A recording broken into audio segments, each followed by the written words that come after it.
Budismo, expectativa versus realidade. Às vezes nós começamos no budismo e não sabemos muito bem, ou nós temos expectativa sobre uma série de coisas, mas na verdade isso não é como o budismo é, mas apenas como a gente já ouviu alguém aqui que talvez também não era budista e vai falar alguma coisa pra gente. Então a gente tem toda uma expectativa, mas na realidade o budismo é um pouquinho diferente, porque a maioria das pessoas estão acostumadas a ouvir. Então eu vou compartilhar com você alguns pontos de expectativa versus realidade em relação ao budismo. Se você não me conhece, sou Leonardo Otto, pratico budismo há mais de 10 anos e vamos ao nosso vídeo. Então, a primeira coisa aqui é assim, expectativa. A expectativa que as pessoas têm é que todo budista é paciente e não sente raiva. As pessoas têm essa expectativa que todo mundo que é budista é zen, é super calmo e tranquilo, mas essa é uma expectativa. A realidade é que budistas são seres humanos e não robôs. Sentem tudo como todo mundo, a diferença é que a prática de meditação ajuda a sair mais rápido dos estados negativos. Ou seja, um budista ele é uma pessoa comum como qualquer outra pessoa. A grande diferença é porque a prática da meditação te ajuda a não ser dominado pelas emoções e pensamentos negativos. Então, um budista pode sentir raiva ou impaciência, porém ele não vai ficar preso nisso. A prática dele pode ajudar a sair mais rápido dessas emoções. Então, essa é a diferença. Então, não tem expectativa de que todo budista é super calmo, super zen, super tranquilo, porque cada pessoa tem a sua própria personalidade. 2. Expectativa. Eu vou começar a meditar e a minha mente vai se acalmar em poucos minutos. A realidade, você levará um bom tempo e muitas sessões de meditação para acalmar a sua mente. O que acontece? Mais uma expectativa que as pessoas têm. Imagina que você começa a meditar com 25 anos de idade. Você concorda que você passou 25 anos da sua vida até começar a meditar, agitando a sua mente, não domando, não treinando a sua mente? Então vai ser muito difícil que nas primeiras sessões, nas 10 primeiras, no primeiro mês, no primeiro ano, a sua mente fique do jeito que você está esperando, ou seja, você tem a expectativa de que rapidamente você vai ficar calmo. Então, por muitas vezes você vai sentar para meditar e a sua mente vai continuar acelerada. E aí um comentário que fizeram, eu fiz um post sobre isso no Instagram, @sobrebudismo, e algumas pessoas comentaram, mas você tem que explicar que nem todas as escolas budistas praticam meditação, as escolas tradicionais. Verdade, porém, meditar é esse processo de olhar para si, de observar a sua mente. Então, todas as escolas budistas tradicionais, quando eu falo de escolas budistas tradicionais, eu estou falando Theravada, Tibetano, Zen, Nichiren Shu e Terra Pura. Essas são as escolas tradicionais. A Terra Pura e a Nichiren Shu têm meditação, mas não é a meditação sentada como o Buda fez, devido aos seus patriarcas acharem mais adequado para aquele tempo que as pessoas recitassem, pode-se dizer que são mantras, né? Mas no Terra Pura e no Nichiren Shu tem formas específicas de se praticar recitações, que não deixa de ser uma meditação, porém não é uma meditação sentado, mas de toda forma é meditação. Já o Theravada, o Tibetano e o Zen possuem meditações sentadas, que foi a prática principal ensinada pelo Buda histórico, que nós conhecemos como Buda Shakyamuni. Então, só fazendo uma observação em relação a isso. Então, vamos continuar. 3. Expectativa.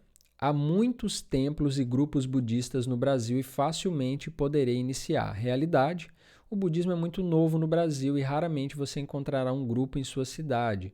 Você precisará correr atrás e viajar para fazer retiros, conhecer novos grupos e encontrar um professor presencialmente. E aí, falando da minha própria experiência, eu quando iniciei em 2011 a praticar, eu comecei pratiquei 9 anos no budismo tibetano, depois em 2020 mudei para o budismo Zen e estou a caminho de ser ordenado pelo monge Gensho, que é o meu mestre, que é um missionário internacional da escola Soto Zen. Então, serei ordenado 10 de outubro de 2021. Se você talvez está vendo esse vídeo no futuro, eu já vou estar com o cabelo raspadinho e tudo mais. Então, vou ser ordenado monge noviço e vou virar um monge zen budista. Então, quando eu comecei em 2011, aconteceu todo um processo para eu ir atrás, porque eu tive que ir atrás. Na minha cidade, na época, quando eu comecei, eu morava em Uberlândia, Minas Gerais. Eu sou de São Paulo, mas morava lá. E não houve oportunidade assim, de vários grupos, né? Eu nem conhecia, nem sabia que tinha budismo na minha cidade. E aí eu tinha que ir atrás de retiros e viajar e fazer retiro em outras cidades. Então não vai pensando, foi até engraçado quando eu procurei um grupo, não é que não tinha nenhum, tinha, mas eu não conhecia. Depois quando eu comecei a procurar sobre budismo, eu descobri que tinha um grupo ou outro, mas é bem raro. O Berlândia deve ter quase 1 milhão de habitantes. Imagina, uma cidade de quase 1 milhão de habitantes ter 2, 3, 4 grupos no máximo. Então, não há grupos por todo o Brasil. As pessoas têm muito essa expectativa, porque elas comparam com igrejas, ou com talvez centros espíritas, ou sei lá, outras tradições, e aí acham que em cada esquina tem uma igreja, tem um templo budista ou um grupo. Então no budismo não é assim. Dificilmente você encontra grupos budistas no Brasil. Há grupos em várias cidades, mas não em todas. E o 4, só poderei aprender o budismo presencialmente. Essa é a expectativa, né? A realidade, há muitos cursos e grupos budistas online. Isso há. Hoje em dia estão aumentando cada vez mais. Aí, no Sobre Budismo, que é essa plataforma que eu criei, que tem no Instagram, tem aqui, tem podcast e assim por diante, nós temos uma comunidade online chamada Tutorias sobre Budismo, onde nós ajudamos simpatizantes que estão começando a querer dar os primeiros passos e aprender a aplicar o budismo no dia a dia, conhecer mais sobre o budismo. Tem mais de 80 aulas gravadas, tem aulas ao vivo. Então, se você quiser saber mais sobre isso, vai aqui na descrição desse vídeo aqui para o YouTube, que nós estamos gravando para o nosso canal, e tem um link aqui para você clicar e saber mais sobre isso, se você quiser fazer parte de uma comunidade online. 5. Expectativa. Aprender sobre o budismo sozinho pela internet é suficiente. A realidade é apenas com companheiros e com um guia, ou seja, um professor, você conseguirá se desenvolver no budismo, pois precisa de alguém que já trilhou esse caminho para te ajudar. Senão você cairá facilmente em labirintos difíceis de sair ou irá se perder no caminho. E aí eu tenho uma coisa muito séria para te dizer em relação a isso. Há todo um movimento New Age, uma coisa tipo energia e tal, e enfim, universo e natureza, que diz que você é o seu próprio mestre, que você tem que ser o seu próprio mestre e tudo mais. Se fosse assim, se todos nós já fôssemos mestres de si mesmos, não precisaria ter esse tanto de tradição espiritual para ajudar as pessoas. Então, não caia nessa ilusão de que, em relação à individualidade, sozinho você vai despertar o seu mestre interior. Sim, o Buda ensinou que nós temos a semente de Buda dentro de nós. Então, todos podem despertar como um Buda, mas nós somos Budas em potencial, nós não somos Budas realizados e despertos, porque a gente está cheio de defeito, um monte de ilusões, a gente acha que está separado dos outros, a gente quer ficar impondo as nossas opiniões e visões na internet em relação a discussões com outras pessoas, então não tem nada de iluminado nisso. Nós somos Budas em potencial, nós temos a semente, foi isso que Buda ensinou, nós temos a semente de Buda dentro de nós, não tem ninguém iluminado, senão o mundo não estaria como está. Dito isso, para despertar esse Buda que já há em você, precisa de um caminho, um método. Então o budismo é um método. Se você tentar sozinho, você pode até ir a um determinado ponto, porém você não consegue se desenvolver de uma forma mais, como eu posso dizer, mais profunda. Você pode ficar ali no raso, aprender uma meditaçãozinha budista, aprender uns conceitos e só. Mas isso não quer dizer que você está se desenvolvendo ou se transformando profundamente. Então, se você quiser ir se aprofundar, você tem que procurar um grupo budista mesmo. Pode ser online, pode ser presencial, você tem que fazer retiros, você tem que apoiar uma comunidade budista, fazer parte de uma comunidade.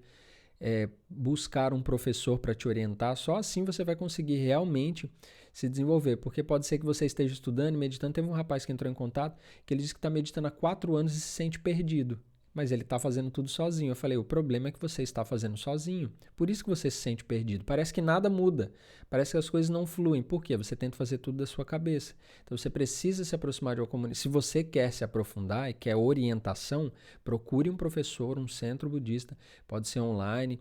Por isso que aqui eu criei a tutoria sobre o budismo, porque tem vários monges de escolas tradicionais, de diferentes escolas budistas, do tibetano, do Zen, do Theravada. Do Theravada ainda não tem. Já tentei contatos, mas ainda não conseguimos. Mas tem do budismo tibetano, do budismo Nichiren, Terra Pura e Zen. Tem aulas de vários professores e tem introdução ao budismo também. Bom, 6. Expectativa. No budismo tudo pode. Realidade. O budismo fala sobre a lei de causa e efeito, o karma. Tem pessoas que não sabem o que é o karma. O karma, a palavra karma significa ação. Se você age de uma forma que beneficia as pessoas, você colhe sementes positivas. Se você gera sofrimentos, você age no mundo através do seu corpo e fala mente, e produz sofrimento, você colhe sementes negativas. Essa é a lei do karma. Então não vai achando que você vai fazer qualquer coisa que você quiser e está tudo bem. Tem os karmas e os preceitos.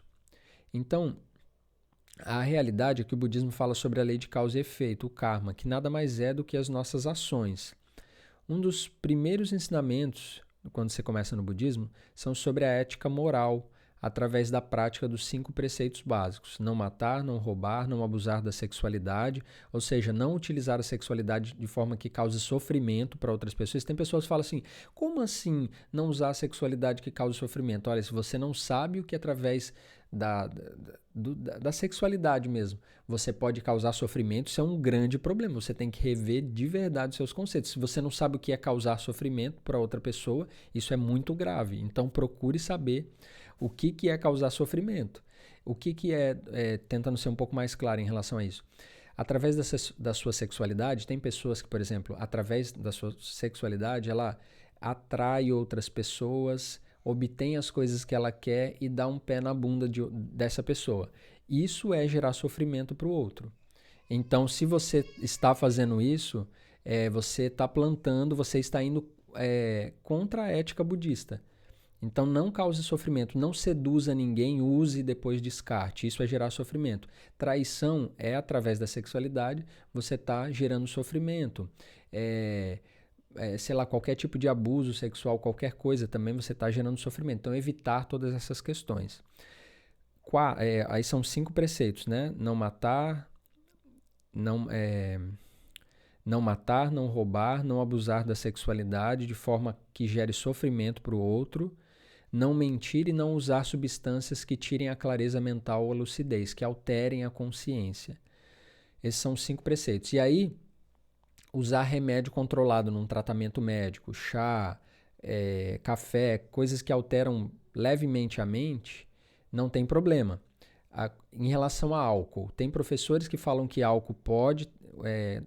sei lá, um copo de cerveja, um copo de vinho, e tem professores que falam que não pode nada de álcool. Então, tudo depende também do professor. De forma geral, você pode ingerir alguma substância, por exemplo, meia taça de vinho na hora do almoço, um exemplo. E se você fizer isso, não vai alterar a sua consciência, vai ser bom para a sua saúde. Então, é tudo uma questão de um bom senso também. Então, de forma geral, seguir esses princípios irá te afastar do sofrimento. Todos esses 5 preceitos, eles não são dogmas. Isso é uma coisa importante. Não são dogmas. Eles são faróis, são orientações. Você pratica se você quiser. E aí tem o karma. Tudo que você praticar, se você quebrar os 5 preceitos e gerar sofrimento para os outros, através dessas 5 coisas, se você mata, se você rouba, se você abusa da sexualidade, abusa de outras pessoas através da sexualidade, se você mente, se você age, se você ingere coisas que alteram sua consciência, sua mente, tudo isso você estará plantando e ninguém externo vai te punir. É você mesmo que está plantando as causas que vão dar frutos de sofrimento para você mesmo. Se você mata, se você rouba, se você mente, se você ingere bebida alcoólica ou qualquer tipo de droga em excesso, isso vai ser prejudicial para você e você que está plantando isso. Então a ética é um farol. Esses preceitos são faróis, não é dogma assim, ó, se você fizer, o Buda vai te castigar. Não tem isso no budismo. É você mesmo que planta as sementes que vão frutificar. Então, queria que você deixasse um comentário se faz sentido isso para você, se você gostou desse vídeo, se faz sentido, e se você quiser deixar um like, todas aquelas coisas, né? Seguir o canal se você não segue para receber mais conteúdos como esse, é só você ir aqui na descrição, deixar um comentário e fazer todas as... Se você gostou, dá um like, assim por diante. Então, um grande abraço, até o nosso próximo vídeo.